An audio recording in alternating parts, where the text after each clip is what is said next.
அஸ்வத்தாமன் இருந்ததுக்கான சான்றுகள்லாம் என்னென்ன யார் யார் சொல்கிறாங்க அப்படின்னு நான் தேடினப்போ நமக்கு ஃபஸ்ட்டு கிடைச்ச ஒரு விஷயம் வந்து இமயமலை. நம்ம எல்லாருக்குமே தெரியும், ஒரு பனி நிறைஞ்ச ஒரு இடம். ஸோ அங்கே வந்து பார்த்திங்கன்னா நிறைய சிவன் கோவில்கள் இருக்குது. ஸோ அங்கே அவருடைய காலடி தடம் வந்து இருக்குது. ஒரு மிகப்பெரிய காலடி தடமா, ஒரு மனிதனுடைய காலடி தடமா மாதிரி அங்கே இருக்குது அப்படின்னு சொல்லிட்டு நம்ம மிலிட்ரி ஆஃபீஸர்ஸ்லாம் வந்து அந்த ஃபோட்டோ வந்து நான் போட்டிருந்தாங்க. காலடி தடம் மட்டும்தான் நமக்கு கிடச்சிருக்கு.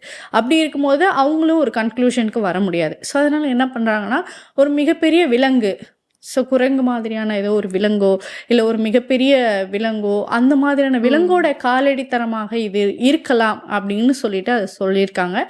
பட் ஆனால் எல்லாருமே அங்கே இருக்கக்கூடிய மக்கள்கள் என்ன சொல்கிறாங்கன்னா, ஒரு பெரிய கருப்பு உருவம், ஒரு துணி போத்தின மாதிரியான ஒரு உருவத்தில் இருந்தார். ஏன்னா அவருக்கு வந்து நெத்தியில் ஒரு மணி ஒன்று இருக்கும்.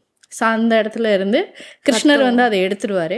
ஸோ அதனால் ரத்தம் ஒழுகிற மாதிரியான ஒரு அமைப்புலையும், உடம்பு ஃபுல்லாக சீல் பிடிச்ச மாதிரியான விஷயங்களையும் அப்படி இருந்தார். ரொம்ப வயசான தோற்றத்தில் வந்து இருந்தார் அப்படிங்கிற மாதிரியான விஷயங்கள் அங்கே இருக்கக்கூடிய மக்கள் வந்து பார்த்ததா வந்து சொல்கிறாங்க.